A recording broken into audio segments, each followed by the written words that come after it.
Achieving a 15-year marriage is quite an accomplishment. Raising a son is also something that's been checked off the list. Constructing a house and purchasing an apartment.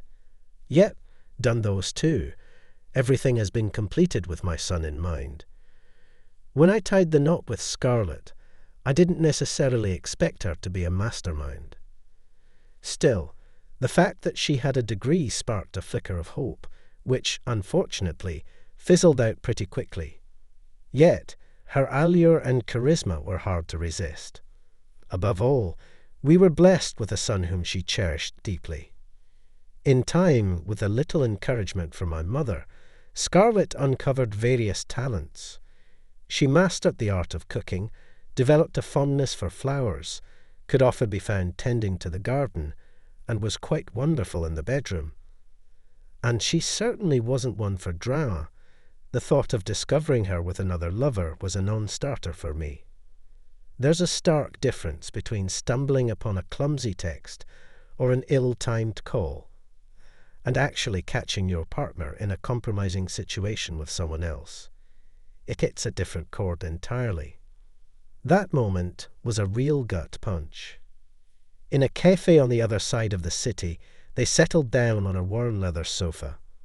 My first impulse was to leave quickly. I threw the menu on the counter and hurried to the door. Then I took a deep breath and pulled myself together. After all, making a scene in public is simply indecent. So I decided to sit down at the next table, an antique wooden contraption that creaked under the weight of my thoughts. The only sign of my agitation was a slight trembling of my hands. I sat there, gazing at their faces, watching them converse and smile with such sweetness.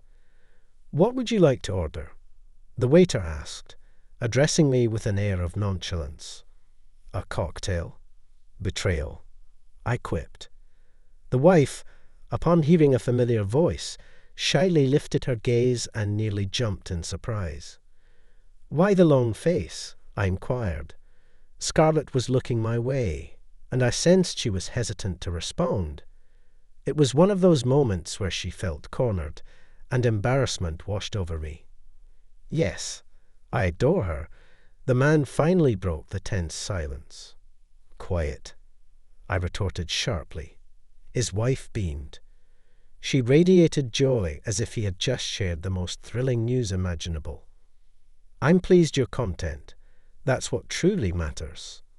As for everything else..."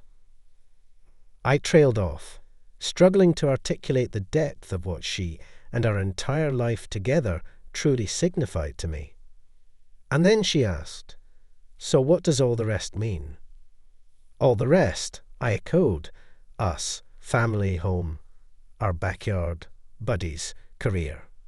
Basically, our entire life." "That's rubbish," she cut me off. "You've overlooked one crucial detail." I was at a loss for words. My mind was swamped with negative thoughts, and I couldn't quite grasp what she was getting at. As I was struggling to respond, she went on, "You don't love me. You're just in love with yourself. And your mom, of course. She's your ideal." Scarlett started ticking off her points on her fingers.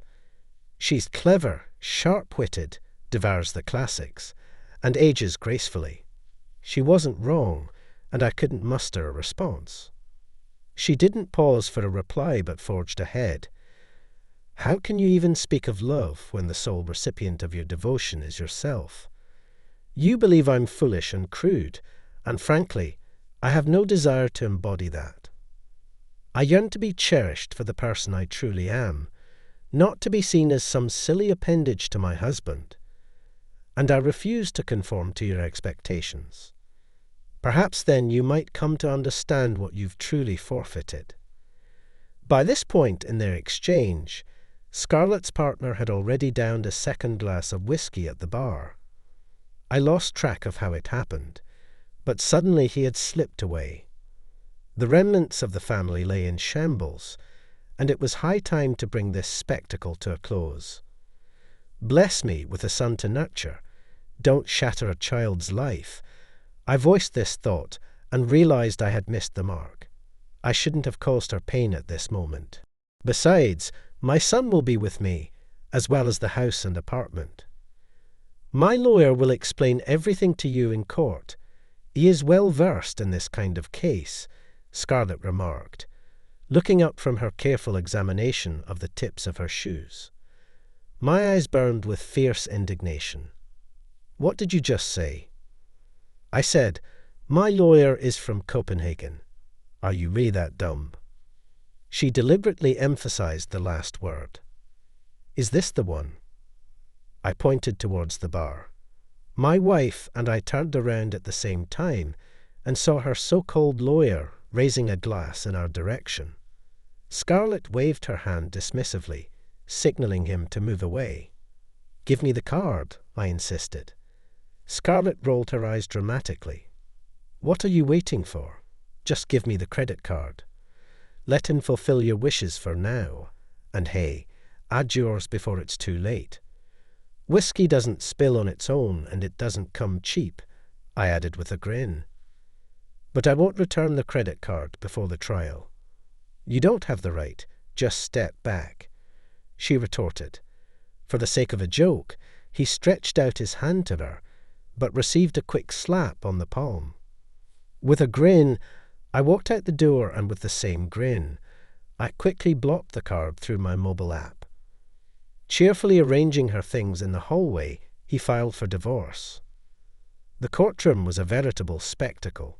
Without even scratching the surface of the case at hand, one could easily discern that he and his attorney were nothing short of a couple of clowns. As the saying goes, 2 peas in a pod. My son, as a side note, expressed a desire to stay with me. He was quite frightened and utterly bewildered by the situation unfolding around us.